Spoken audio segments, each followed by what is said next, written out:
Aku tuh sering banget mimpi serem hampir setiap hari dan suami juga diteror sama wanita rambut panjang. Terus kasur aku gerak-gerak kak, anjir, sumpah kayak ada yang ngerayap mau naik ke atas kasur. Ternyata memang benar di bawah pohon tersebut terdapat dua sosok yang memang mengganggu tidur malamku saat itu. Dan anak kecil yang selalu memanggil dan mengajakku mainan. Bener.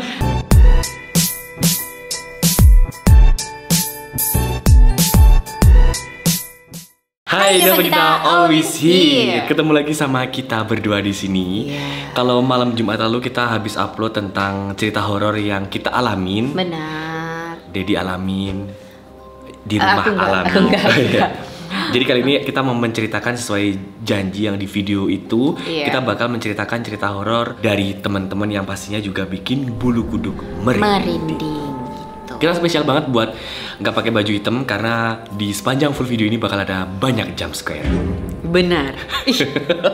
Kasih jump scare loh Pak. Yang banyak. Yang banyak Pak. Tiap detik kita ngomong apa, wah. Kita ngomong apa, wah. Soalnya ini ada cerita genderuwo juga deh kayaknya. Oh iya? Iya. Oke, cerita pertama.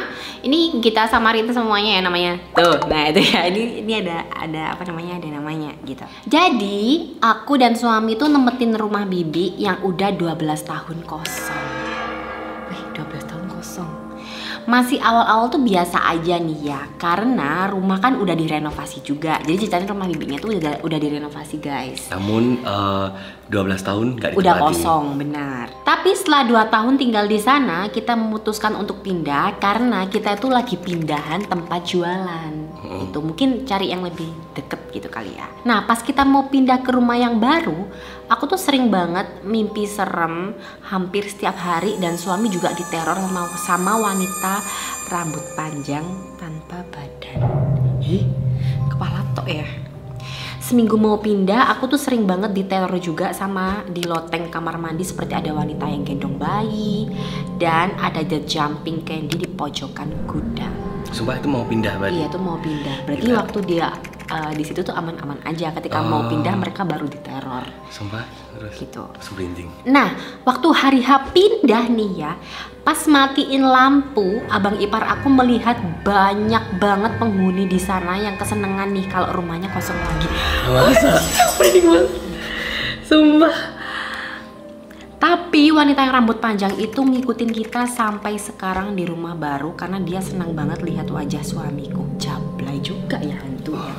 Terus? Bisa jablay loh ya. Tapi juga kalau senang sama suaminya kenapa pas waktu dia pergi seneng? Ya. Nah ya makanya Ya, itu. lanjut. Nah jadi ini ceritanya itu si mbak-mbak yang rambut panjang tanpa badan tadi itu tetap ngikutin si mbak ini sampai ke rumah baru karena Mbak Kunti tadi tuh suka sama sosok suaminya. Oh, berarti yang lainnya cuma Yang kayak lainnya tuh bersenang karena udah pindah. yang lainnya tuh happy ditinggal lagi rumahnya. Tapi yang gitu. nggak ada badannya itu mengikuti sampai ke rumah sampai ke baru rumah karena barunya. dia lagi suka sama suami. Aduh, gila. Terus ini masih belum jelas ceritanya yang di Iya, rumah barunya ya. Semoga bener. nggak terjadi apa-apa dan baik-baik aja di rumah barunya, Iya, semakin lancar rezekinya dan nggak ada gangguan Iya lagi. dan harus diruqyah sih kalau udah tahu kayak gitu. Betul, Ya. dan juga dibersihkan. Iya benar, soalnya kadang kan Mbak Kun tuh kayak bisa mengganggu keharmonisan rumah tangga juga gitu.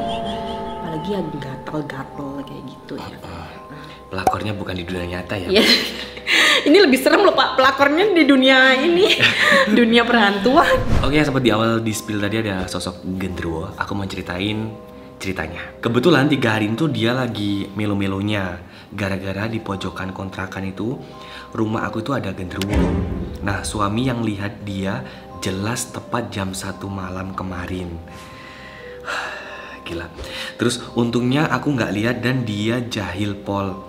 Pas aku nyuci aja di tembok paha aku. Jadi nempelin fisik antara makhluk itu dengan manusia gitu. Berarti sosoknya kasar ya guys.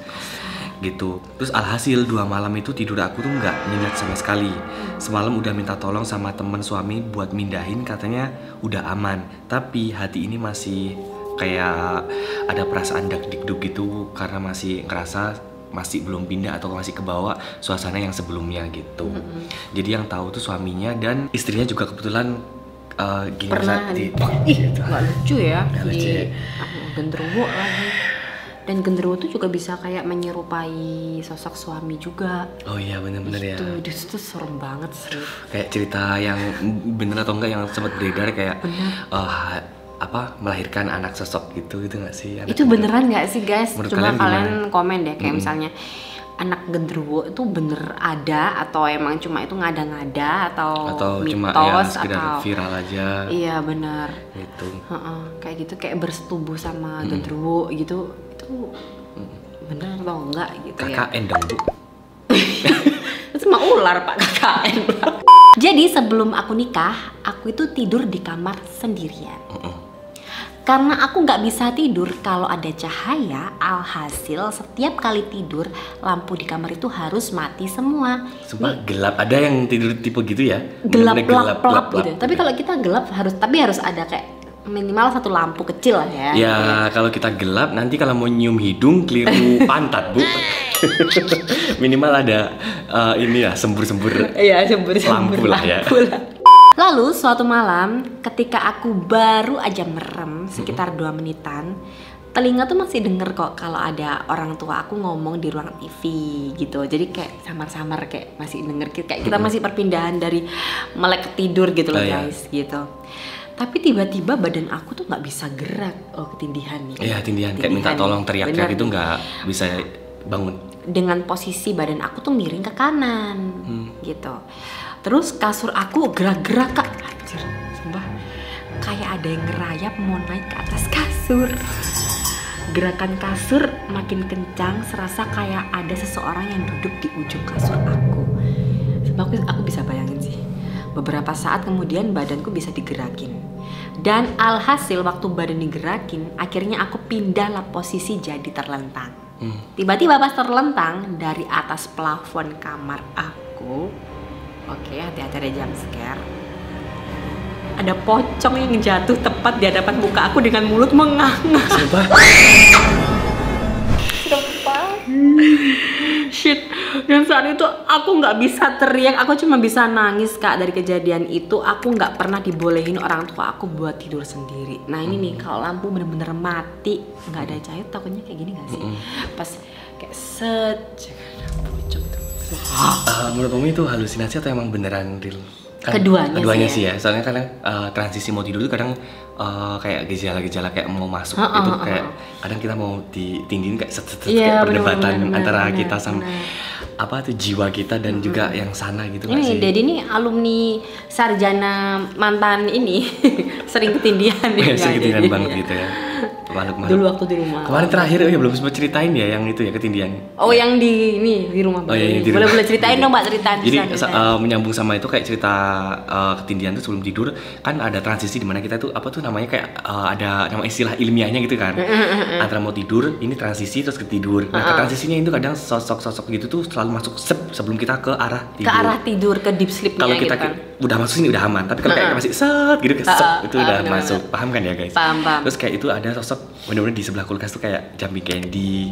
Terus kayak ada orang nunduk gini, tapi nunduk gini kelihatan tangannya aja, tapi kepalanya sampai nekuk, nggak kelihatan. Kayak ini nggak sih? Aku gambarnya kayak bentukannya slot tapi itu manusia. Terus ada bulu-bulunya dikit gitu. Oh kayak slot tapi itu manusia. Tapi slotnya gini, tapi kayak ini bener-bener ini numekuk gini, ini ya kelihatanku kayak gitu. Itu serem banget, tangannya panjang ya kayak slot gitu. Itu serem banget sih gitu.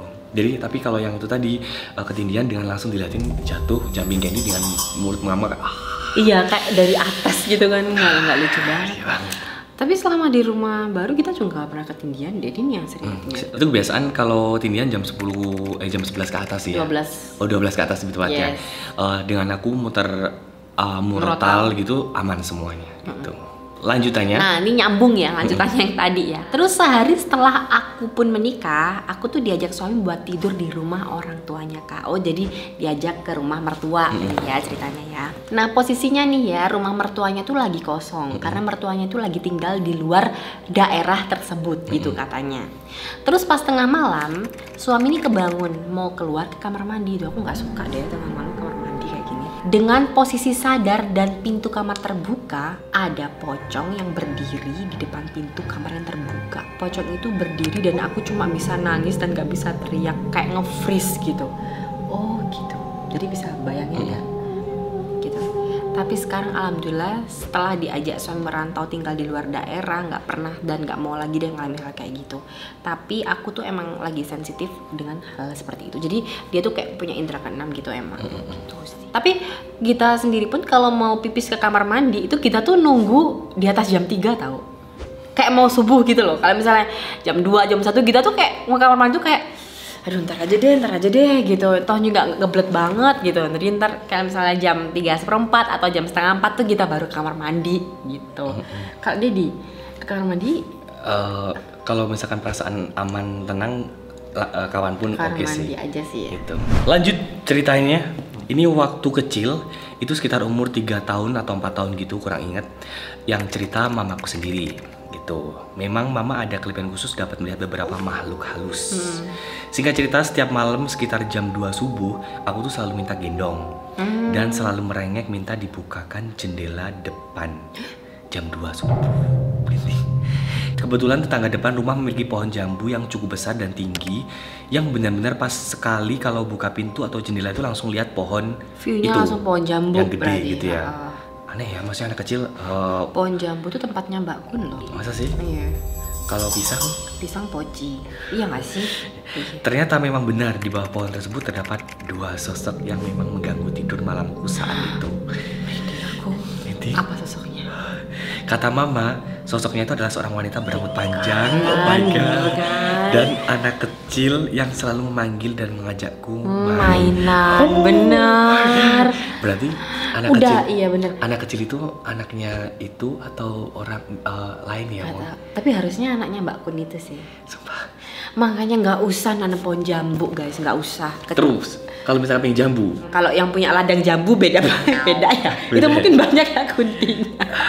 Oh iya serius? Iya, kalau di rumah nggak usah lah nanam pohon jambu. Soalnya ini emang mamanya tahu hal kayak gitu ya. Terus anaknya juga minta itu. Terus baru pas waktu gedenya. Aku nggak berhenti merinding aku. Iya, baru gedenya diceritain pas waktu kamu kecil itu kamu sering lihat ini.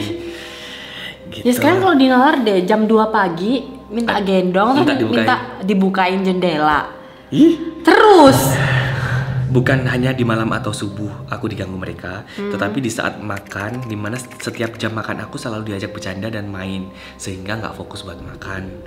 Sampai pada akhirnya mamaku geram dan khawatir tumbuh kembangku tidak baik. Terganggu pasti. Jadi diputuskanlah mamaku manggil seseorang. Jadi mamanya tuh memutuskan buat manggil seorang untuk bantu menghilangkan penglihatan mata batinku. Mamanya bisa ngeliat kayak gitu, berarti turun ke anaknya, ya kan? Ya gitu, terus berangsur-angsur membaik dan benar-benar sampai saat ini tidak bisa melihat makhluk halus lagi. Tapi di satu saat terkadang masih bisa merasakan. Oh nggak bisa ngeliat tapi bisa merasakan. Ngerasa aja gitu. Oke. Terus saat ini aku sudah umur 30 tahun. Aduh, udah lama ya. Iya, udah lama. Dan memiliki satu putri. Beberapa orang yang memiliki penglihatan mengatakan bahwa putri aku ada keturunan dapat melihat makhluk halus juga. Iya pasti. Nggak berhenti di dianya aja, tapi di anaknya juga masih keturunannya sih ya. Bisa ngelihat gitu. Ternyata aku juga baru tahu banget kalau misalkan mata batin itu juga bisa susah ditutup. Juga susah ditutup. Susah ya benar. Meskipun ditutup ini tapi juga masih bisa merasakan. Iya. Terus apa kabar kalau misalkan orang yang nggak bisa ngelihat hal kayak gitu tapi dibuka dengan sengaja? Terus kalau ditutup itu kayaknya lebih susah ya, karena kayaknya sih udah baik-baik nggak bisa ngelihat tapi dibuka, tapi mau ditutup lagi, ya nggak sih? Harusnya lebih susah ya Mom. Bisa gila nggak sih kalau kayak gitu? Kamu mau dibuka mata batinnya? Kita misalkan kayak buka aja, misalkan kayak mau aneh, jadi orang kayak misalkan minggir-minggir gini kayak mau jalan ngelihat ada sesuatu kan tiba-tiba loncat gitu kan, juga nggak mungkin kan? Nggak lucu juga ya. Gitu. Aduh, cerita bisa bayangin aku. Menyeramkan. Ya itu tadi beberapa cerita dari teman-teman. Menurut Mami yang paling menyeramkan yang mana? Menurut aku yang paling menyeramkan itu yang ini yang terakhir. Yang terakhir, ya sama. Karena sosok yang terdiam di tempatnya, pohon jambu yang besar dengan sosok rambut panjang dan juga anak kecil. Bener. Aku tuh penasaran sama pohon jambu ya. Pohon jambu. Itu bentuknya kayak gimana? Ya enggak sih, kecil ya hasilnya. Tapi ya, rindang pohon ya, jambu Mom. ya. Oh iya. Oh ini loh. Oh iya, gede ya. Iya, rindang pohonnya. Bisa duduk di sini. Semoga cerita kali ini bisa menemani kalian dimanapun berada. Terus jangan ngerasa takut. Iya benar, buat kalian yang punya sixth sense atau punya pengalaman apa, coba komen di bawah. Menanggapi rasanya gimana sih punya sixth sense itu gitu. Gita aja nggak punya sixth sense ya, tapi kalau misalnya kayak di rumah lama itu kita sampai bisa ngerasa loh. Itu kan kalian bisa bayangin kuatnya kayak gimana di rumah yang lama. Padahal kita nggak punya sixth sense gitu. Ditunggu buat kalian yang mau cerita, boleh banget DM kita berdua. Cerita-cerita horor kalian bakal kita publish di sini tanpa menyebutkan nama kalian juga. Yes. Next mau bikin video apa, cerita horor apa, tulis di bawah ini. Sampai jumpa di video berikutnya. Bye.